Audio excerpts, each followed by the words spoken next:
সেই মেয়েটি দেখা দিয়েছিল এক ময়লা ম্লান চায়ের দোকানে। সেদিন বৃষ্টি পড়েছিল। দেখা দিয়েছিল এক সন্ধেবেলা, ময়লা ম্লান সন্ধেবেলা, শনিবারে ফাঁকা হয়ে যাওয়া 7:30 সন্ধেবেলা। প্লাস্টিক ছাউনির নিচে বেঞ্চিতে চায়ের গ্লাস হাতে বসে থাকবার সময় সামনে দাঁড়ানো ছোট্ট ট্রাকটার আড়াল থেকে দেখা দিয়েছিল মেয়েটি। যেভাবে ঠিক আকাশে উল্কা দেখা দেয়, মেয়েটি চিপচিপে লম্বা, পরনে কমলা সালোয়ার কামিজ, কাঁধে চামড়ার ব্যাগ। আপনি তো সোমেশ্বর, আমি ঠিক ভেবেছি তো? হ্যাঁ হ্যাঁ, ঠিকই। কিছু বলবেন? আমি আপনার সব বই পড়েছি, সব। এই কত হয়েছে আমার? 2 বিস্কুট, একটা চা। জানেন, খুব বড় একটা বাড়ির মধ্যে আমি সারাদিন একা থাকি, একদম একা। বই পড়ি সারাদিন। আমি আপনার সব বই পড়েছি, সব। কোথায় থাকেন আপনি? দক্ষিণেশ্বর। আপনি মাঝে মাঝে এখানে এই দোকানে বসেন না? না না, ঠিক এটাই নয়, ওই পাশে রায়দার দোকানে। আচ্ছা, আজ তবে এগোই। দেখা হয়ে খুব ভালো লাগলো। হ্যাঁ হ্যাঁ, অনেকটা সময় নিলাম আপনার। একটা কথা বলবো? নিশ্চয়ই। আপনার নম্বর পেয়েছি গণশক্তির ডায়ালে। আমি যদি ফোন করি বিরক্ত হবেন? না না, বিরক্ত হব কেন? করবেন, ফোন করবেন। কখন করব? রোববার সকাল 10টা 11টা, 12টার পর আমাকে আবার পাবেন না, বেরিয়ে যাই তো। ঠিক আছে, এখন তাহলে চলি। নমস্কার। হ্যাঁ, নমস্কার। কে কে কে? আরে, এই তো আচ্ছা ব্যাপার। ঘুম ভাঙা মাত্রই দেখতে পাই মেয়েটার সেই অদ্ভুত চেয়ে থাকা। বাথরুমের শাওয়ারের তলায় চোখ বন্ধ করলেই দেখি মেয়েটি তাকিয়ে আছে। অফিসে কাঁচ ঢাকা টেবিলে মুখ নামাতেও দেখি কাঁচের ভেতর থেকে মেয়েটি তাকিয়ে আছে আমার দিকে। এমনকি ইউরিনালে পর্যন্ত। কি শুরু হয়েছে! যার নামটা পর্যন্ত জানি না, কেন কেন তার কথা ভাবছি এত। না না, কাউকে বলা দরকার। কাকে বলবো? কেই বা বুঝবে? মেয়েটি বলেছিল আপনার সব বই পড়েছি, সব। কেমন একটা টেনে টেনে বলেছিল, সাধারণভাবে বলা, অথচ একটা জোর, একটা এমফ্যাসিস। এখন আবার কে ফোন করলো? হ্যালো, কে বলছেন? সোমেশ্বর বসু আছেন? হ্যাঁ হ্যাঁ, কথা বলছি। আমি আপনার সঙ্গে একটু দেখা করতে চাই। আমাকে একদিন একটু সময় দেবেন? একটু কথা ছিল। কেন দেখা করতে চান বলুন? ওই মানে লেখার ব্যাপারে একটু কথা বলতে চাই। কথা তো কিছু নেই। কাগজের এক পিঠে কপি করবেন অন্তত 4-5টা কবিতা। ওপরে কবিতার নাম আর আপনার নাম লিখবেন, নিচে ঠিকানা, পুরো ঠিকানা পিনকোড সহ লিখবেন। খামের ওপর কবিতা বিভাগ লিখে পত্রিকার ঠিকানায় পাঠিয়ে দেবেন। নির্বাচিত হলে 3 মাসের মধ্যেই চিঠি পেয়ে যাবেন। দেখা করার কোনো দরকার হবে না। কিন্তু আমি তো লিখি না। লেখেন না? যে কিছু লেখে না তেমন কারোর সঙ্গে কি আপনি দেখা করেন না? না না, তা কেন? তাছাড়া আপনার সঙ্গে একদিন আমার দেখাও হয়েছিল।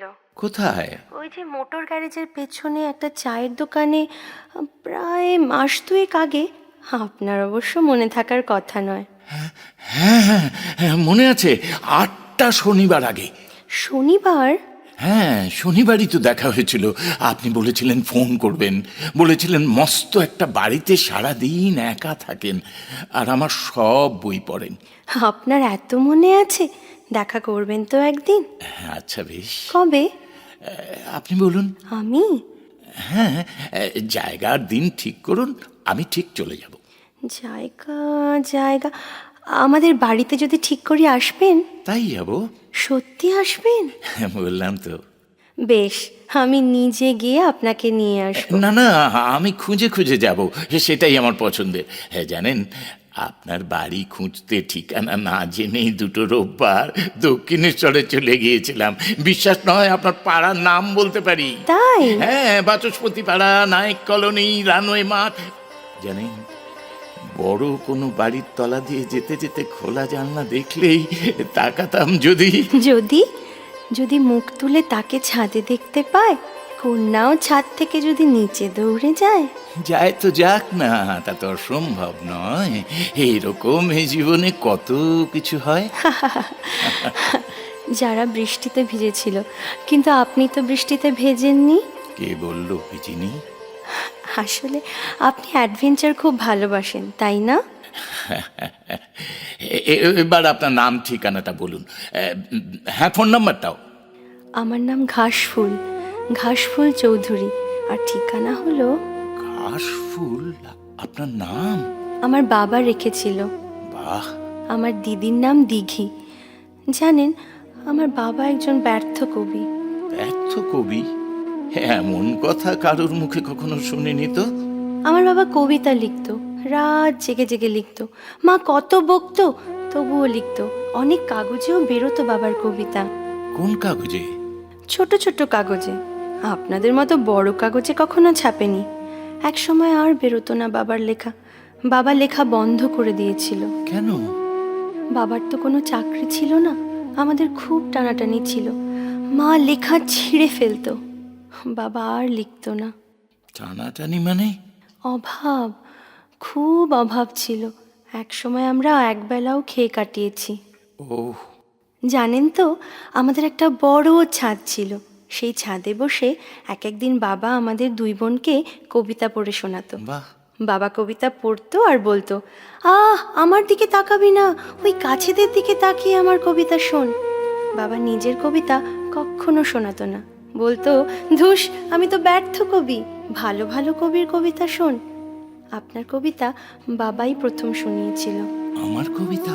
বাবা বলেছিল, দেখিস, এই ছেলেটা একদিন অনেক বড় হবে, এর লেখা পড়িস। কি নাম আপনার বাবার? স্বপ্ন রায়। স্বপ্ন রায়? আচ্ছা, আপনার বাবা যখন আপনাকে এই কবিতা শোনাতেন তখন কত বড় আপনি? আমার 14-15 হবে। দিদি আমার থেকে অনেকটাই বড়। তখন থেকেই আপনার লেখা পড়েছি আর মনে মনে আপনার সঙ্গে কথা বলেছি। তখন থেকেই ভেবেছি দেখা হলে কিছু বলবো।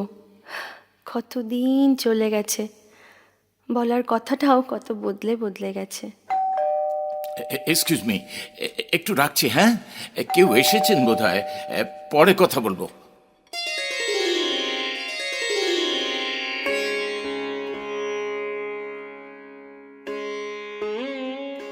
সেদিন পরে অনেকক্ষণ কথা বলেছিলাম মেয়েটির সঙ্গে।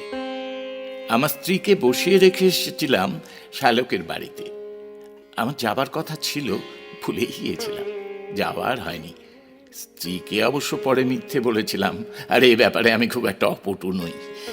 অসুবিধা হয় শুধু লেখার সময়, কেননা জগতের সমস্ত জায়গায় মিথ্যে বলে আসার পর অন্তত লেখার কাছেও যদি সত্যি না হই তবে লিখি কেন? মেয়েটি বলেছে আমার বাবা একজন ব্যর্থ কবি। ছাদে বসে বাবা তার দুই কিশোরী কন্যাকে কবিতার জগতে দীক্ষা দিচ্ছেন, আর একবারও নিজের কবিতা পড়ছেন না। এমন সংযম, এমন আত্মসম্মান যার, আবার অন্যদিকে সৌন্দর্যের প্রতি এমনই উন্মুখ যিনি বলেন, আমার দিকে তাকাবি না, গাছের দিকে তাকা, সূর্যাস্তের দিকে তাকা। সে কিনা ব্যর্থ কবি? তাহলে সফল কবি কে? কেন, আপনি সোমেশ্বর বসু। আপনি ফোন করেননি কেন দুদিন? কি করে করব, আপনার ফোন তো ডেড। ও হ্যাঁ, তাও তো বটে। আপনি আমার কথা তো ভাবছেন কেন? হ্যাঁ, ভাবি, সারাদিন ভাবি, বাসে, ট্রামে, অফিসে, সভায়। কেন ভাবেন?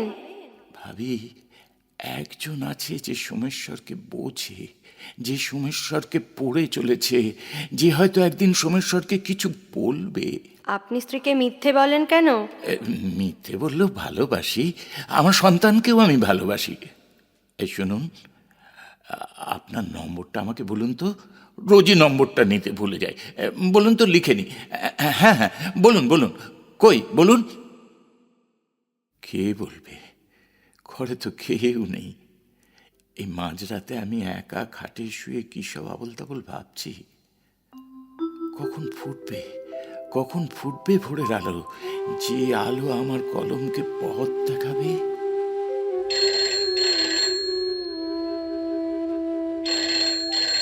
হ্যালো, সোমেশ্বর বসু বলছি। আমি ঘাসফুল। আজ আপনার বাড়ি ভর্তি লোক না, আপনি সাহিত্য পুরস্কার পাচ্ছেন, আমার অভিনন্দন। ধন্যবাদ ধন্যবাদ। দেখুন না, সকাল থেকে বাড়ি ভর্তি কাগজের লোকজন, টিভির এক প্রস্থ লোক এইমাত্র গেছে, আবার অন্য চ্যানেলের লোক আসবে বলে ফোন করছে। এছাড়া আত্মীয় স্বজন বন্ধু বান্ধব তো আছেই। জানেন তো, টেস্ট ক্রিকেটার ওপেনারদের একটা সূত্র আছে। কি? সারাদিন যদি কষ্টে সৃষ্টে উইকেটে থেকে যেতে পারো, বিকেলে দেখবে তোমার নামের পাশে একটা বড় রান বা সেঞ্চুরি রয়েছে। তো আপনিও যদি বেগরবাই না করেন, ঠিক ঠিক সভা সমিতিগুলো করেন, 15 মিনিটের শৌখিন আইন অমান্য মিছিলে যোগ দেন, সরকারি পদযাত্রা বা অনশনে অংশ নেন, তাহলে দেখবেন সর্বভারতীয় যে কোনো পুরস্কার বা সাহিত্যের যে কোনো উচ্চপদ পেতে আপনার কোনো অসুবিধেই হচ্ছে না। তাহলে আপনার কথা মতো বড় সাহিত্যিক হতে গেলে শুধু লিখলেই হবে না, সাহিত্যের উঁচু চেয়ারেও থাকতে হবে, তাই না? তা না হলেই তো আমার বাবার মতো ব্যর্থ কবি।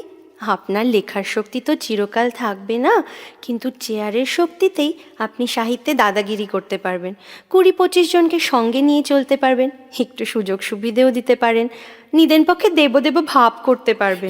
এক্সকিউজ মি, একটু ধরুন তো, আমি বারান্দায় গিয়ে কর্ডলেসে কথা বলছি। হ্যাঁ, হ্যালো, আছেন তো? আছি। এতদিন ফোন করেননি কেন? সুস্থ ছিলেন তো? ঠিকই ভেবেছেন। কি হয়েছিল? ও কিছু না, মাঝে মাঝে আমার অমন হয়, সব অন্ধকার হয়ে যায়, কারোর সঙ্গে কথা বলতে ইচ্ছে করে না, খেতেও ইচ্ছে করে না। ডাক্তার কি বলছেন? ডিপ্রেশন। আমারও বোধহয় ডিপ্রেশন শুরু হলো। কেন? ওই যে বললেন, কবিতার শব্দের ওপর কবির সামর্থ্য নির্ভর করে না, নির্ভর করে চেয়ারের ক্ষমতার ওপর।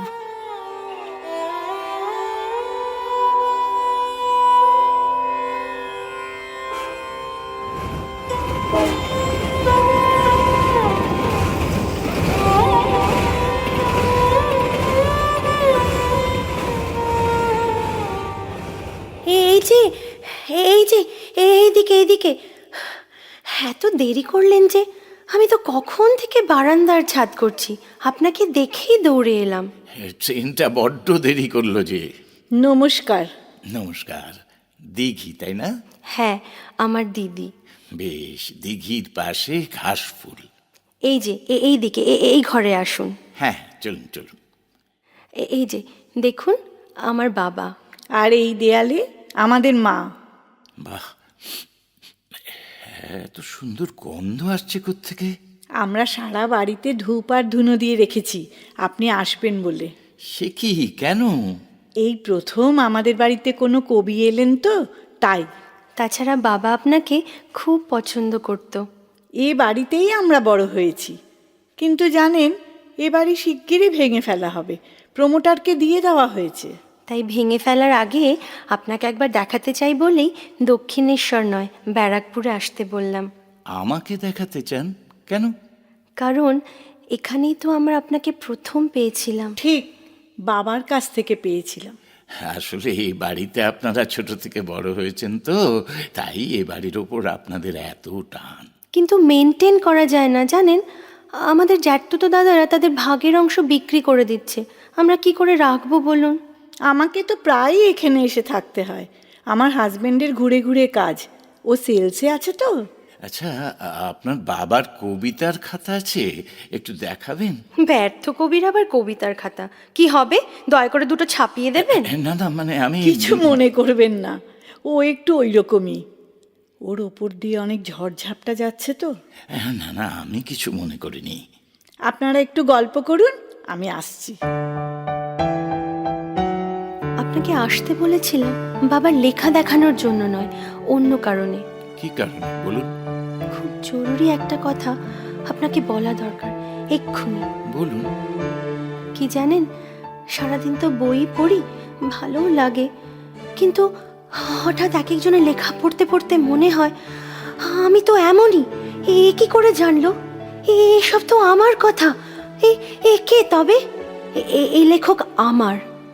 আচ্ছা, আপনি যখন লেখেন তখন লেখায় আপনি জীবনের শ্রেষ্ঠ অংশটুকু ঢেলে দেন, তাই না? চেষ্টা হয়তো করি, পারি কিনা জানি না। পারেন কি পারেন না সেটা কথা নয়, আপনি চান কি না বলুন। কতটুকু পাই আমরা জীবনে, কিন্তু চাই তো, আপনি চান না? অনেকদিন তীব্রভাবে কিছু চাইতেই ভুলে গেছি। আচ্ছা, আপনার অভিজ্ঞতার শ্রেষ্ঠ অংশ তা যদি আমার সঙ্গে মিলে যায়, তাহলে তাহলে সে তো আমার। ঠিকই তো, তখন সে অন্যের হবে কি করে? আপনার সংসার থাকুক, খ্যাতি প্রতিপত্তি যা ইচ্ছে থাকুক, আপনি যেখানে খুশি থাকুন, কিন্তু আপনি আপনি আমার। আপনার ভিতরকার যেসব ময়লা নোংরা দূষিত অংশ বাদ দিয়ে আপনার শ্রেষ্ঠত্ব আমার। আপনার ভেতরের কবিতা আপনার নয়, তা আমার আমার। জানেন, মিডিয়া থেকে আমাকে প্রশ্ন করেছিল এই সাহিত্য পুরস্কার থেকে আমি কোনো অনুপ্রেরণা পাচ্ছি কিনা। কি মনে হচ্ছে আমার এই পুরস্কার পেয়ে? কি মনে হচ্ছিল আপনার? তখন কি মনে হচ্ছিল জানি না, তবে এখন মনে হচ্ছে এই নিভৃত পুরস্কারের কাছে প্রকাশ্য সম্মান তুচ্ছ। আপনার মতো পাঠকই তো লেখকের প্রথম ও শেষ আশ্রয়। একটু পায়েস করেছিলাম, আপনার জন্য নিয়ে এলাম। আপনারা জানেন না, এই খাওয়া ব্যাপারটা না আমার আবার একদম। জোর করিস না তো দিদি, তুই বরং বাবার ওই ফ্রেমে বাঁধানো কবিতাটা এনে দে, ওই যেটা আমাদেরকে নিয়ে লেখা। আচ্ছা, দিচ্ছি। ওইটা একটু আপনার গলায় শুনবো। দেখছেন তো কিরকম মুডি? এই নিন। হ্যাঁ, দিন। বাহ, এই সুন্দর। এই সব বীজ ধান, এই সব শস্যের গঠন, পথের আত্মীয় বাড়ি, পথে পাওয়া সংসার স্বজন, এসব আমার হয়নি, আমার হবে না। আর এরা যা ধরেছি দেখি সব আমারই ফুলের দোষে ঘেরা। ঘুরে দেখি শুধু এই সহজ কঠিন বসবাসে ঘাস ফুল ফুটে আছে নিরিবিলি দিঘিটির পাশে। কিরকম লাগলো? বাহ, চোখের সামনে যেন একটা গান দেখতে পেলাম। গান কি করে হবে? এতে তো কোনো সাউন্ড নেই, মিউজিক নেই। গান আমাদের মনকে যেখানে নিয়ে যায়, যে শুদ্ধ অপরূপ বেদনাময় আনন্দের স্তরে, এই কবিতাও আমাকে সেই স্তরে নিয়ে যাচ্ছিল। এই হচ্ছেন আপনি, ভেতরের কথাটা ঠিক জানতে পেরে যান। একবার লাহাবাড়িতে হোলি উৎসবে গান শুনতে গিয়েছিলাম। দুজন শিল্পী ছিলেন, একজন গাইলেন বসন্ত, অন্যজন বাহার। ঠিক আমাদের বাড়ির কাছে ওই গাছ দুটোর মতন, ছাতিম আর দেবদারু। চোখ বন্ধ করে ওই গাছের কথা ভাবলেই আমি তানপুরার আওয়াজ শুনতে পাই। এ কি, তোরা ছাতে উঠে এসেছিস কখন? আমি এঘর খুঁজছি। হ্যাঁ, আমি বললাম বিকেলের হেলে আসা রোদে চলুন ছাদে গিয়ে একটু বসি। এই নে, ট্যাবলেট দুটো খেয়ে নে। দুপুরের ওষুধটা খাসনি কেন? মনে ছিল না, দে। জানেন তো, ওর এটাই দোষ, ওষুধ খাবে না, ফেলে দেবে জানলা দিয়ে। একদিনই তো ফেলে দিয়েছিলাম। ওর অনেক প্রবলেম, ডাক্তার বলেছেন ওষুধটা ঠিক মতো পড়া দরকার। না, তো ওষুধ ঠিক মতো খাবেন। আপনি এত সুন্দর করে চিন্তা করতে পারেন। সুন্দর চিন্তা? ও কত উল্টোপাল্টা চিন্তা করে জানেন? না, গাছ দেখে যার কানে তানপুরা বাজে সে কখনো উল্টোপাল্টা চিন্তা করতেই পারে না। ও উল্টোপাল্টা কাজও করে, খারাপ কাজ। দিদি, তুই চুপ করবি? কেন চুপ করব? জানেন, ও হাতের শিরা কেটে ফেলেছিল, আমি বাড়িতে ছিলাম তাই রক্ষে। আপনি চুপ করুন। কেন আপনি এরকম কাজ করেছিলেন? আপনার চিন্তা এত সুন্দর। আমার জীবন অত সুন্দর নয় বলে। বিচ্ছেদ, আমি বিচ্ছেদ সহ্য করতে পারি না। একটা কলমের ঢাকনা হারিয়ে গেলে আমার রাত্রিরে ঘুম হয় না। কেবল ভাবি কোন খাটের তলায়, কোন সিঁড়ির অন্ধকারে খাপটা একা একা কষ্টে রয়েছে। জানেন, ও ও দুটো গেলাস পাশাপাশি থাকলে একটাকে সরাতে দেবে না, বলে নিতে হলে দুটো একসঙ্গে নিবি। বিচ্ছেদ, বিচ্ছেদ আমার অসহ্য। বাবা বলতো কবিতা সমস্ত বিচ্ছেদের বিরুদ্ধে কাজ করে। তবে তবে যখন কেউ জোর করে মিল দেয় কবিতায়, বাবা বলতো রেপ করা হয়েছে কবিতাটাকে। মিল ছাড়াও তো সুন্দর কবিতা হয়। কিন্তু জীবন, মিল ছাড়া কি জীবন সুন্দর হয় বলুন? দেখবেন আপনার জীবন সুন্দর হবে, পূর্ণ হবে। একদম দুশ্চিন্তা করবেন না, খারাপ কথা ভাববেন না। চুপ করুন তো, বানিয়ে বানিয়ে কথা বলবেন না। এখানে আপনি সভাপতি হয়ে আসেননি, আর সংবর্ধনা সভায় ভাষণও দিচ্ছেন না। তুই এখান থেকে যা তো দিদি। কেন? থাকুক না। না, ও থাকবে না। কেন আপনি এরকম করছেন? কোথায় কষ্ট আপনার? বিচ্ছেদ, বিচ্ছেদ হয়ে যাচ্ছে আমার। রঞ্জিত আর আমার সঙ্গে থাকতে পারছে না। আমি নাকি অস্বাভাবিক? আমি গাছেদের সঙ্গে কথা বলি, বারান্দার টপকি কবিতা শোনাই, বিছানায় ওর পাশে শুলে মাঝখানে কবিতার বই থাকে। রঞ্জিত বলে আমার সঙ্গে কোনো সুস্থ মানুষই নাকি থাকতে পারবে না। বলুন, বলুন আমি কি তাই? এই নিন, একটু জল খান, আপনার গলা শুকিয়ে গেছে। জানেন, বাড়ি থেকে পুরনো শিশি বোতল বিক্রি করলে আমি কাঁদি। ওরাও তো এতদিন আমাদের সংসারে ছিল, বিচ্ছেদ কেন হবে বলুন? ঘরের চেয়ার, টেবিল, আলমারি, এরাও তো আমাদের কত হাতের স্পর্শ পেয়েছে, কত ধূপধুনোর গন্ধ পেয়েছে। আমার বাবা মায়ের শোক ওরাও তো অনুভব করতে পারে। আচ্ছা আচ্ছা, যদি যদি বিজ্ঞান কোনোদিন বলে এইসব বস্তুরও প্রাণ আছে, তখন? এই যে আপনি আমার জলের বোতল থেকে জল খেয়ে আমাকে বোতলটা ফিরিয়ে দিলেন, এও তো বিচ্ছেদ। বোতলে আপনার ঠোঁটে স্পর্শ থেকে গেল, বোতলটা আমায় দিন। তাহলে তো বোতলের সঙ্গে আমার বিচ্ছেদ। আসলে কি জানেন, সুস্থ জীবনযাপনের জন্য আমাদেরকে অহরহ কিছু বিচ্ছেদ মেনে নিতে হয়। জল ভরা মেঘের সঙ্গে আকাশের বিচ্ছেদ না হলে তো বৃষ্টিই হতো না, রামধনু উঠতো না। জানেন, সেই রাত্রে অত বড় বাড়িতে আমি একা ছিলাম। খাটের ওপর টুল, আমি তার ওপর দাঁড়িয়েছি, ফ্যানের সঙ্গে দোপাট্টার একটা দিক বেঁধেছি, অন্য দিকটা গলায় লাগিয়ে ফাঁস দিতে যাব। দেখলাম দেখলাম টুলের নিচে বিছানায় কবিতার বইগুলো ছড়িয়ে রয়েছে। হঠাৎ কি মনে হলো জানেন? না না, আমি আর আপনাদের সব শুনতে চাই না। মনে হলো এরপরও তো কত আশ্চর্য কবিতা লেখা হবে, কত নতুন নতুন কবিরা আসবেন। শুধু আমি থাকবো না, আমি কিছু জানতে পারবো না। মনের মতো মানুষ যদি নাই বা পান, তার জন্য মরতে হবে কে বলেছে? মনের মতো কয়েকটা কবিতার জন্য তো বেঁচে থাকতে পারেন। মনের মতো কোনো কবির জন্যও তো বেঁচে থাকতে পারি। পারেনি তো। ঠিক এই কথাটাই সেদিন আমার মনে হয়েছিল। টুল থেকে নেমে পড়েছিলাম, মরতে পারিনি। একটা কথা শুনুন, সবাই আপনার মতো চিন্তা করতে পারে না, তাই যারা পারে না তাদের উপর অভিমান করে নিজেকে কষ্ট দিতে নেই। আপনিও তো তাই। আপনি কি করলেন আমার সঙ্গে? আমি আমি কি করলাম? কেন এত আগে জন্মালেন আপনি?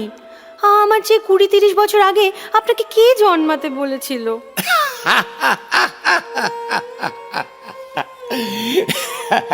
ঠিক কথা, ঠিক কথা। তোমার কথা আমার ভাবা উচিত ছিল। যার জন্য লিখছি, যার দিকে যাচ্ছে লেখাগুলো, সে যখন পাবে সে কি করবে এই লেখককে নিয়ে। বলুন, এইসব লেখা তো আসলে আমারই। ঠিক কথা।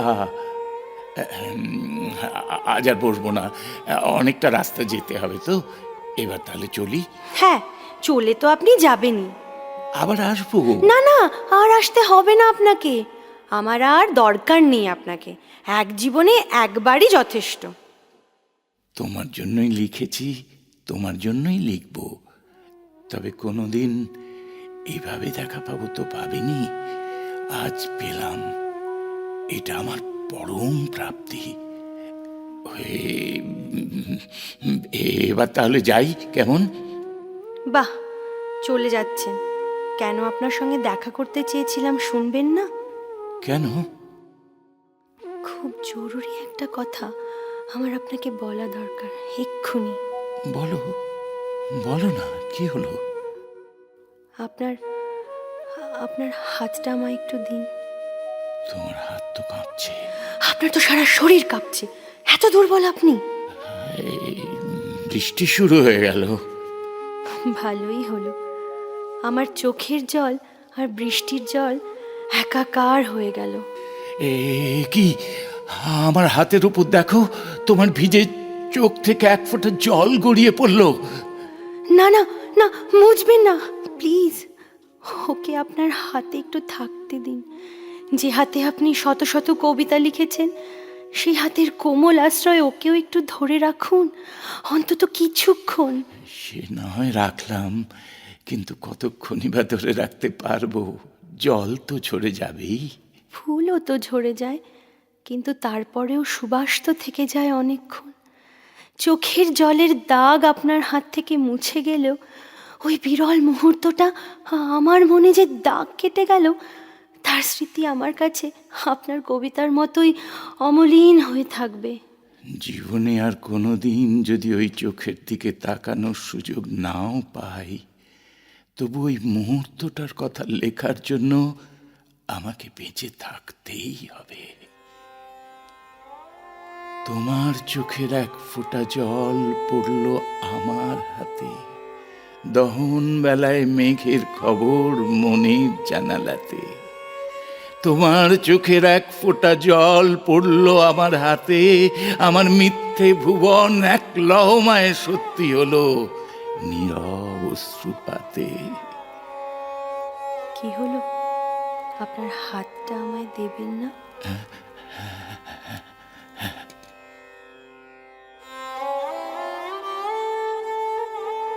একটা বাচ্চা কাঁদছে না? হ্যাঁ, দিদির দুধ খাবার জন্য বোধহয়। আমারও তো এখন কাঁদতেই হবে। কেন? তুমি কাঁদতে কেন? বেঁচে থাকার মতো আমার তো আর কোনো অবলম্বনই রইল না। আপনিও ফুরিয়ে গেলেন। আমি ফুরিয়ে গেছি? হ্যাঁ, এই কথাটাই আপনাকে বলতে চেয়েছিলাম। দয়া করে আমার একটা কথা রাখবেন। কি বলো? আপনি আর লিখবেন না। হ্যাঁ? আপনার ভেতরের সমস্ত শক্তি শেষ হয়ে গেছে। বাবা বলেছিল আপনি বড় হবেন। আপনি বড় হলেন না, সভাপতি হলেন, সম্পাদক হলেন, সাহিত্য সমাজের লোল চর্ম অধিপতি হয়ে জয়ন্তীতে জয়ন্তীতে মালা নিলেন, মঞ্চে বসলেন। এসব কি বলছো তুমি? ঠিকই বলছি। আপনার সেই সাঁঝবাতি নিভে গেছে। আপনিও একজন ব্যর্থ কবি, কেবল আমার বাবা একাই নন। আমার কলম থামিয়ে আমি লেখার রাস্তা থেকে ফিরে যাব? হ্যাঁ, যাবেন। সূর্যও তো অস্ত যায়, এতে তো কোনো অসম্মান নেই। তা হয়তো নেই, কিন্তু তুমি তুমি বাঁচবে কি করে? কেন? আপনার পুরনো লেখায় বাঁচব। নতুন লেখার হতাশা আমাকে আর সহ্য করাবেন না প্লিজ। অন্তত এইটুকু সম্মান নিজেকে দিন, আমাকে দিন। চলো নিচে যাই। কি হলো, মাথায় লাগলো? না না, ঠিক আছে, চলো। সিঁড়িটা বড় অন্ধকার, আলো নেই। অতলের দিকে নামার সময় আলো থাকে না। তুমি তো আছো। আমি সাঁঝবাতির আলো নই কবি, আমি উল্কার আলো। ক্ষণিক দেখা দিয়েই অন্ধকার আকাশে মিলিয়ে যাই। কুটির সাজাতে আমি জানি।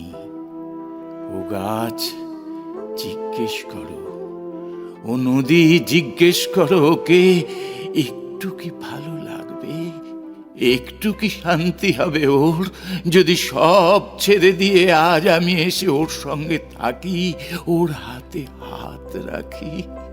আমার ভাঙা পথের রাঙা ধুলায় পড়েছে কার পায়ের চিহ্ন, তারি গলার মালা হতে অপ্রিয়তা লুটায় ছিন্ন, ভাঙা